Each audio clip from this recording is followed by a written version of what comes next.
വർഷങ്ങൾക്ക് ശേഷം രാജ്യത്ത് സെൻസസ് നടപടികൾ തുടങ്ങിക്കഴിഞ്ഞിരിക്കുന്നു. ഇത്തവണത്തെ സെൻസസിന് സാധാരണ നടക്കുന്നതിൽ നിന്ന് വ്യത്യസ്തമായി ചില പ്രത്യേകതകളുണ്ട്. സെൻസസ് 2027 ഭാഗമായി പൊതുജനങ്ങൾക്ക് സെൽഫ് എന്യൂമറേഷൻ അഥവാ വിവരങ്ങൾ ഓൺലൈനിൽ സ്വയം രേഖപ്പെടുത്താനുള്ള സൗകര്യമുണ്ട്. സമ്പൂർണമായി ഡിജിറ്റൽ മാർഗങ്ങളിലൂടെ പൂർത്തിയാക്കുന്ന സെൻസസ് എന്ന പ്രത്യേകതയുമുണ്ട്.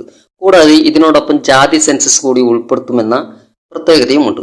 രാജ്യത്തെ എല്ലാ വീടുകളിലും എത്താൻ പോകുന്ന ഏറ്റവും വലിയ സർക്കാർ നടപടികളിൽ ഒന്നാണ് സെൻസസ് 2027. ഇതുമായി ബന്ധപ്പെട്ട് പലർക്കും പല സംശയങ്ങളാണുള്ളത്. വീട്ടിൽ വരുന്ന ഉദ്യോഗസ്ഥർ എന്തൊക്കെ കാര്യങ്ങളാണ് ചോദിക്കുക, സെൻസസ് 2027 ഭാഗമായി സെൽഫ് എന്യൂമറേഷൻ എങ്ങനെ ചെയ്യാം എന്നീ കാര്യങ്ങൾ ഉൾപ്പെടെ സെൻസസുമായി ബന്ധപ്പെട്ടതെല്ലാം ഈ വീഡിയോയിലൂടെ മനസ്സിലാക്കാൻ കഴിയും. ആദ്യമായി എന്താണ് സെൻസസ് എന്ന് നോക്കാം. ലളിതമായി പറഞ്ഞാൽ രാജ്യത്ത് എത്ര ജനങ്ങളുണ്ട്, എത്ര വീടുകളുണ്ട്, വാടകയ്ക്ക് താമസിക്കുന്നവരെത്ര, വിദ്യാഭ്യാസം, ജോലി, കുടുംബം തുടങ്ങിയ വിവരങ്ങൾ സർക്കാർ ശേഖരിക്കുന്ന പ്രക്രിയയാണ് സെൻസസ്. ഇന്ത്യയിൽ സാധാരണയായി 10 വർഷത്തിലൊരിക്കലാണ് സെൻസസ് പ്രക്രിയ നടക്കാറുള്ളത്. ഇതിനു മുമ്പ് സെൻസസ് നടന്നത് 2011 പിന്നീട് 2021 നടക്കേണ്ട സെൻസസ് ഇപ്പോഴാണ് നടക്കുന്നത്. കോവിഡിനെ തുടർന്നാണ് 2021 അത് നടക്കാതെ പോയത്. 2 ഘട്ടങ്ങളായാണ് സെൻസസ് നടപടികൾ പൂർത്തിയാകുക. അതിൽ 1ാം ഘട്ടത്തിനുള്ള വിജ്ഞാപനം 2026 ജനുവരി 7 പുറപ്പെടുവിപ്പിച്ചു.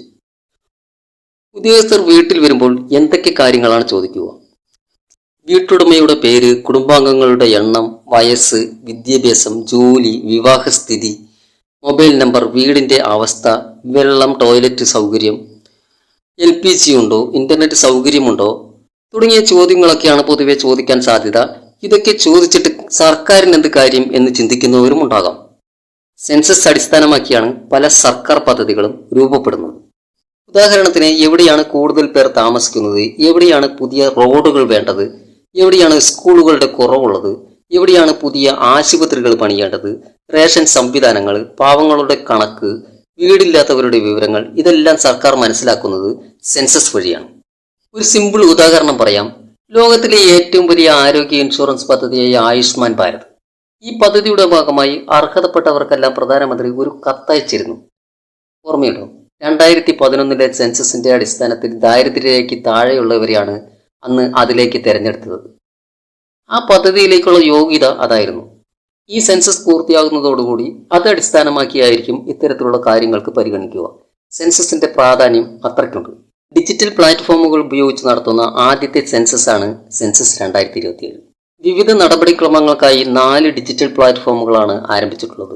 ആദ്യം അതിൽ നമുക്ക് ആവശ്യമായ പോർട്ടലാണ് സെൽഫ് എന്യൂമറേഷൻ പോർട്ടൽ അഥവാ SC പോർട്ടൽ.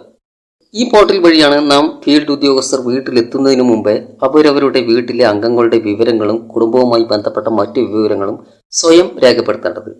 2026 ഏപ്രിൽ 1 2026 സെപ്റ്റംബർ 30 ഇടയിൽ ഓരോ സംസ്ഥാനവും അറിയിക്കുന്ന 30 ദിവസത്തെ തുടർച്ചയായ കാലയളവിൽ വീടുകൾ തോറുമുള്ള സർവേക്ക് മുമ്പ് 15 ദിവസത്തെ കാലയളവിൽ സെൽഫ് എന്യൂമറേഷൻ ഉണ്ടായിരിക്കും. ഏകദേശം 15 മുതൽ 20 മിനിറ്റ് സമയത്തിനുള്ളിൽ പൂർത്തിയാക്കാൻ കഴിയുന്ന പ്രക്രിയയാണ് സെൽഫ് എന്യൂമറേഷൻ. 2026 ജൂൺ 16 മുതൽ ജൂൺ 30 വരെയാണ് കേരളത്തിലുള്ളവർക്ക് സെൽഫ് എന്യൂമറേഷൻ ചെയ്യാൻ കഴിയുക. https:/sc.census.gov.in എന്ന പോർട്ടൽ സന്ദർശിച്ച് സംസ്ഥാനം തിരഞ്ഞെടുക്കണം. കുടുംബനാഥന്റെ പേര്, മൊബൈൽ നമ്പർ എന്നിവ നൽകി വേണം രജിസ്റ്റർ ചെയ്യാൻ. ഒരു കുടുംബത്തിന് ഒരു മൊബൈൽ നമ്പർ മാത്രമേ ഉപയോഗിക്കാൻ പാടുള്ളൂ. ഇഷ്ടമുള്ള ഭാഷ തിരഞ്ഞെടുക്കാൻ കഴിയും. പക്ഷെ ശ്രദ്ധിക്കണം, ഒരിക്കൽ തിരഞ്ഞെടുത്ത ഭാഷ പിന്നീട് മാറ്റാൻ കഴിയില്ല എന്ന കാര്യം പ്രത്യേകം ഓർക്കണം. OTP വഴി വെരിഫിക്കേഷൻ പൂർത്തിയാക്കിയ ശേഷം പോർട്ടലിലെ മാപ്പിൽ വീടിന്റെ സ്ഥാനം കൃത്യമായി അടയാളപ്പെടുത്തണം. ചോദ്യങ്ങൾക്ക് കൃത്യമായ മറുപടി നൽകിയ ശേഷം പരിശോധിച്ച് സബ്മിറ്റ് കൊടുത്ത് വിജയകരമായി പൂർത്തീകരിച്ചു കഴിഞ്ഞാൽ H-ൽ തുടങ്ങുന്ന ഒരു 11 അക്ക SC ID അഥവാ സെൽഫ് എന്യൂമറേഷൻ ID ലഭിക്കും. സെൻസസിന് വേണ്ടി രൂപപ്പെടുത്തിയിട്ടുള്ള പ്രധാനപ്പെട്ട ഒരു പ്ലാറ്റ്ഫോമിനെ കുറിച്ച് മാത്രമാണ് പറഞ്ഞത്. മറ്റു 3 പ്ലാറ്റ്ഫോമുകൾ കൂടിയുണ്ട്. സെൻസസിന്റെ ആദ്യഘട്ടത്തിൽ ഭവനസ്ഥിതി, കുടുംബ വിവരങ്ങൾ, ലഭ്യമായ സൗകര്യങ്ങൾ, കുടുംബത്തിന്റെ കൈവശമുള്ള ആസ്തികൾ തുടങ്ങിയ വിവരങ്ങളാണ് ശേഖരിക്കുക. 2ാം ഘട്ടത്തിലാണ് കുടുംബത്തിലെ അംഗങ്ങളുടെ എണ്ണം, സാമൂഹിക സാമ്പത്തിക വിവരങ്ങൾ, വിദ്യാഭ്യാസം, കുടിയേറ്റം മുതലായവയെക്കുറിച്ചുള്ള വിവരങ്ങൾ ശേഖരിക്കുക. 1948 സെൻസസ് ആക്ട്, 1990 സെൻസസ് റൂൾസ് എന്നിവയുടെ വ്യവസ്ഥകൾക്കും അതിനനുസരിച്ച് വരുത്തിയിട്ടുള്ള ഭേദഗതികൾക്കും കീഴിലാണ് സെൻസസ് നടത്തുന്നത്. ശേഖരിക്കുന്ന വ്യക്തിഗത ഡാറ്റകൾ രഹസ്യമായി സൂക്ഷിക്കും. വിവിധ ഭരണതലങ്ങളിൽ സംയോജിപ്പിച്ച ഡാറ്റകൾ മാത്രമേ പ്രസിദ്ധീകരിക്കുകയുള്ളൂ. സെൻസസ് പ്രവർത്തനങ്ങളിൽ സംസ്ഥാനങ്ങളുടെ പങ്ക് നിർണായകമാണ്. കാരണം ഡാറ്റ ശേഖരണം, പരിശോധന, നിരീക്ഷണം, മേൽനോട്ടം, പുരോഗതി അവലോകനം എന്നിവയുൾപ്പെടെയുള്ള വിവിധ ഫീൽഡ് പ്രവർത്തനങ്ങൾ അതാത് സംസ്ഥാന സർക്കാരുകൾ നിയമിക്കുകയും വിന്യസിപ്പിക്കുകയും ചെയ്യുന്ന സെൻസസ് ഉദ്യോഗസ്ഥരാണ് നടത്തുന്നത്. ഇനി സെൻസസിന് വേണ്ടി വികസിപ്പിച്ചിട്ടുള്ള മറ്റ് 3 പ്ലാറ്റ്ഫോമുകളെ കുറിച്ച് കൂടി പറയാം. House listing block creator web application അഥവാ HLBC. രാജ്യത്തുടനീളം സ്റ്റാൻഡേർഡ് ഭൂമിശാസ്ത്രപരമായ കവറേജ് ഉറപ്പാക്കിക്കൊണ്ട് ഉപഗ്രഹ ഇമേജറി ഉപയോഗിച്ച് ഹൗസ് ലിസ്റ്റിംഗ് ബ്ലോക്കുകൾ ഡിജിറ്റലായി സൃഷ്ടിക്കാൻ ചാർജ് ഓഫീസർമാരെ പ്രാപ്തരാക്കുന്ന ഒരു വെബ് മാപ്പ് ആപ്ലിക്കേഷനാണിത്. അടുത്തത് HLM mobile application. House listing data ശേഖരിക്കുന്നതിനും അപ്ലോഡ് ചെയ്യുന്നതിനുമുള്ള സുരക്ഷിതമായ ഓഫ്ലൈൻ മൊബൈൽ ആപ്ലിക്കേഷനാണിത്. CMMS പോർട്ടലിൽ രജിസ്റ്റർ ചെയ്തിട്ടുള്ള എന്യൂമറേറ്റർമാർക്ക് മാത്രമേ ഈ ആപ്ലിക്കേഷൻ ആക്സസ് ചെയ്യാൻ കഴിയൂ. പരമ്പരാഗത പേപ്പർ വർക്കുകൾ ഒഴിവാക്കിക്കൊണ്ട് ആപ്പ് നേരിട്ട് field to server data transmission പ്രാപ്തമാക്കുന്നു.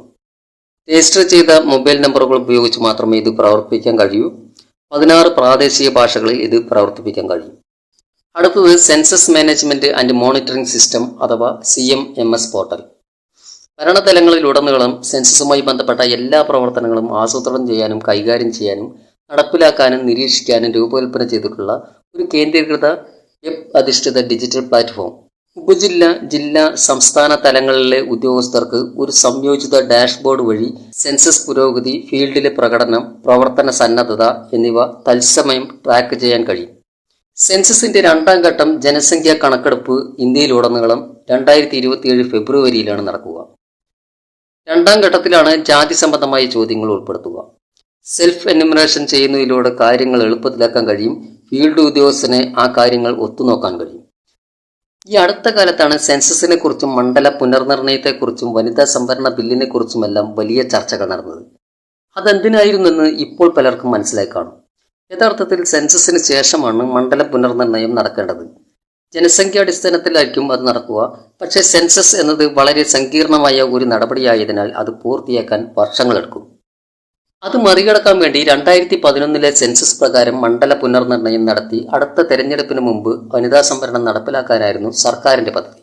അങ്ങനെ വരുമ്പോൾ ജനസംഖ്യാടിസ്ഥാനത്തിൽ മണ്ഡലങ്ങൾ പുനർനിർണയിക്കുമ്പോൾ കേരളം പോലുള്ള ജനസംഖ്യ കുറഞ്ഞ സംസ്ഥാനങ്ങൾക്ക് മണ്ഡലങ്ങളുടെ എണ്ണത്തിൽ കുറവുണ്ടാകും.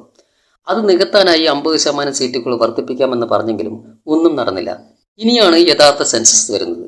ഇനി സെൻസസ് 2027 പൂർത്തിയായതിനു ശേഷമായിരിക്കും മണ്ഡലങ്ങൾ പുനർനിർണയിക്കുക. തീർച്ചയായും ജനസംഖ്യാടിസ്ഥാനത്തിലായിരിക്കും അത് നടക്കുക. താമസമുണ്ടാകുമോ വേഗത്തിലാകുമോ എന്ന് നമുക്ക് കാത്തിരുന്ന് കാണാം.